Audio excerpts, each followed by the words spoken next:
क्योंकि उसे कुछ लोग हमेशा के लिए अपने साथ ले जाएंगे। दूसरी तरफ जब ब्रूस के फादर को ये खबर मिलती है कि ब्रूस को उन लोगों ने पकड़ लिया है, तो वो सोचता है कि मैं अपने बेटे की रिसर्च इस तरह से खत्म होने नहीं दे सकता। वो उस जगह जाता है जहाँ पर वो रेस होती है, और वो रेस वो खुद पर डालता है ताकि वो भी अपने बेटे जैसा यूनिक बन सके और उसका काम पूरा कर सके, उसे बचा भी सके। लेकिन उसमें एक और रिएक्शन हो गया था। वो जिस भी चीज को हाथ लगाता वो उस जैसा बन जाता, और ये भी एक अच्छी एबिलिटी थी। फिर वहाँ से ब्रूस के फादर रोज के पास जाते हैं और कहते हैं कि मुझे मेरे बेटे से मिलना है। तो रोज कहती है कि अब बहुत देर हो चुकी है, उसे वो लोग लेकर जाने ही वाले हैं। तो ब्रूस के फादर कहते हैं कि तुम्हारे फादर है वो जो ये सब कर रहे हैं, तुम इन्हें रोक सकती हो।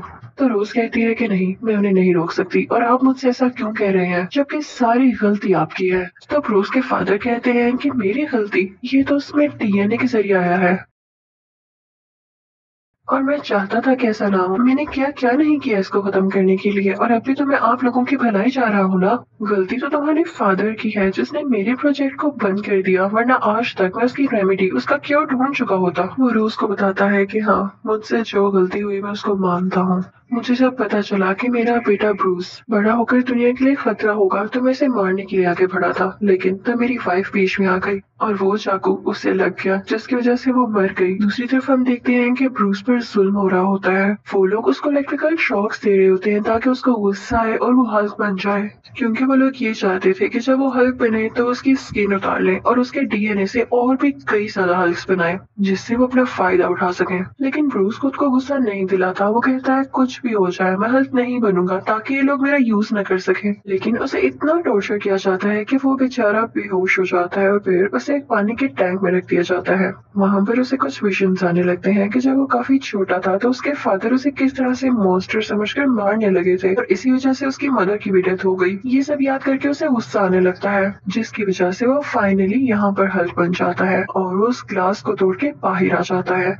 वो सारी आर्मी उसे बेहोश करने की कोशिश करती है। वो ब्रूस यानी हल्क पर फायरिंग भी करते हैं, लेकिन उसे कुछ भी नहीं होता, क्योंकि अब वो बहुत पावरफुल हल्क बन चुका था, जायंट बन चुका था। वो उस बिल्डिंग से बाहर आ जाता है। उसके पीछे आर्मी का हेलीकॉप्टर भी होता है जिसके ऊपर वो चढ़ जाता है। लेकिन जब हेलीकॉप्टर ज्यादा ऊपर होता है तो हल्क अपना बैलेंस खो देता है और पानी में जाकर गिरता है, और फिर उस पर आर्मी फायरिंग करने लगती है। लेकिन हल्क वहाँ पानी से निकलकर शहर की तरफ आने लगता है जहाँ पर रोज भी होती है, और उसे भेजा होता है उसी के फादर यानी आर्मी जनरल ने। ब्रूस जब रोज को देखता है तो वो नॉर्मल इंसान बनने लगता है। उसका गुस्सा कम होने लगता है क्योंकि उसे नहीं पता था कि ये उसके खिलाफ कोई साजिश है, और इसी बात का फायदा उठाकर आर्मी उसे दोबारा से पकड़ लेती है। और जब ब्रूस को पता चलता है कि उसके फादर ने उसके साथ धोखा किया, उससे झूठ बोला, तो उसे बहुत बुरा लगता है और उसे अपने फादर से नफरत होने लगती है। अब यहाँ पर ब्रूस के फादर भी आते हैं जो कि आर्मी से कहते हैं कि मुझे आखिरी बार अपने बेटे से मिलना है, उसके बदले में मैं सरेंडर करता हूँ, तुम लोग मुझे अरेस्ट कर लो। लेकिन यहाँ पर वो भी गेम खेल रहे थे क्योंकि अब उनके पास भी तो पावर्स आ चुकी थी। वो इनसे लड़ना चाहते थे अपने बेटे के लिए। अब ब्रूस के फादर ब्रूस से मिलते हैं और उसे कुछ बातें कहने लगते हैं ताकि उसे गुस्सा आए और वो हल्क बन जाए। लेकिन ब्रूस बेचारा काफी वीक हो चुका था, उसे गुस्सा भी नहीं आ रहा था। तो ब्रूस के फादर पूरे शहर की एनर्जी और इलेक्ट्रिसिटी अपने अंदर एब्सॉर्ब कर लेते हैं, और उसका शौक वो ब्रूस को भी देते हैं, जिसकी वजह से ब्रूस अब फाइनली हल्क बन जाता है और वो दोनों लड़ने लगते हैं। ब्रूस के फादर उससे इसलिए लड़ रहे थे ताकि वो उसकी एनर्जी एब्सॉर्ब कर सके।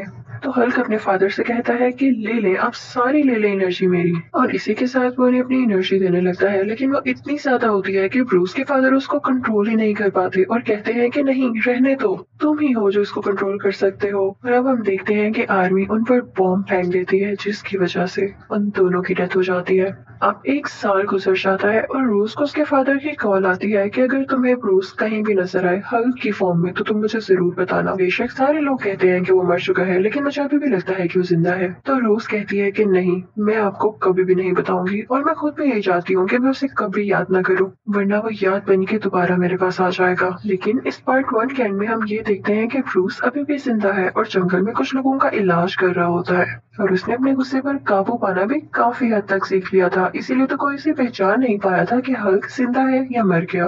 और इसी के साथ इस मूवी यानी हल्क का पार्ट 1 खत्म हो जाता है। अब मैं आपको एक्सप्लेन करूंगी इसी मूवी का पार्ट 2 यानी हल्क पार्ट 2।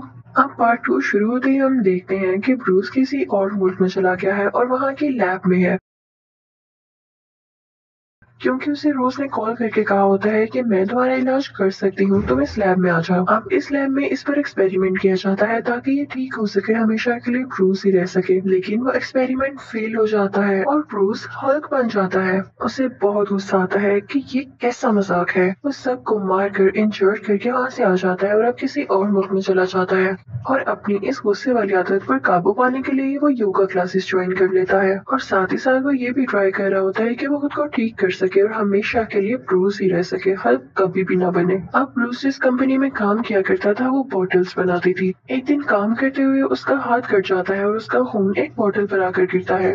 जब उस बोतल में सोडा फिल किया जाता है और उसे कोई आदमी पीता है तो उसे वो बीमारी हो जाती है जिसका इलाज अभी तक नहीं आया था। वो रिपोर्ट जब आर्मी जनरल के पास जाती है, यानी रोज के फादर के पास, तो वो समझ जाते हैं कि ये जर्म्स या ये बीमारी तो ब्रूस से ही लग सकती है और वो जरूर कहीं ना कहीं जिंदा है, उसका पता लगाया जाए। और उसे पता चल जाता है कि ये बोतल्स किस मुल्क में बनती हैं। वो अपनी सारी आर्मी को वहां पर भेजता है ब्रूस को पकड़ने के लिए और यहाँ पर वो लोग उसको देख लेते हैं। ब्रूस को जब इस बात का पता चलता है तो वो कहता है कि मैं इनका मुकाबला कैसे करूंगा, और ना चाहते हुए भी उसे यहाँ पर एक बार फिर से हल्क बनना पड़ता है। और उसके बाद वो उनका मुकाबला करके वहाँ से भाग जाता है ताकि उसे कोई पकड़ न सके इस बार। अब जिस आर्मी लीडर को रोज के फादर ने वहाँ पे भेजा था वो आर्मी जनरल को आके कहता है कि देखिए मुझसे तो वो पकड़ा नहीं गया, पता नहीं उसमें कैसी पावर थी, वो तो एक बिल्कुल जॉइंट की तरह था। तो आर्मी जनरल कहता है कि परेशान ना हो, मैं तुम्हें उसे लड़ने के तरीके जरूर बताऊंगा। अब दूसरी तरफ हम देखते हैं कि ब्रूस उसी मुल्क जा चुका है जहाँ पर लैब में उसे रोज ने बुलाया था। वो एक यूनिवर्सिटी में एडमिशन ले चुका था जहाँ पर वो रोज को भी देखता है। वो उसको किसी और लड़के के साथ चलता हुआ देखता है तो उसे लगता है कि शायद ये मुझे भूल चुकी है और अब इस लड़के के साथ है। वो काफी हार्ट ब्रोकन होकर वहाँ से चला जाता है और फिर जाता है पिज्जा शॉप पर, जहाँ का ओनर उसे बताता है कि हाँ वो रोज का दोस्त ही है जो कि बहुत अच्छा है, तुम छोड़ो, तुम्हें मैं एक जॉब देता हूँ जो कि पिज्जा डिलीवर करने की है, उसके बदले में तो इसके ऊपर रह सकते हो।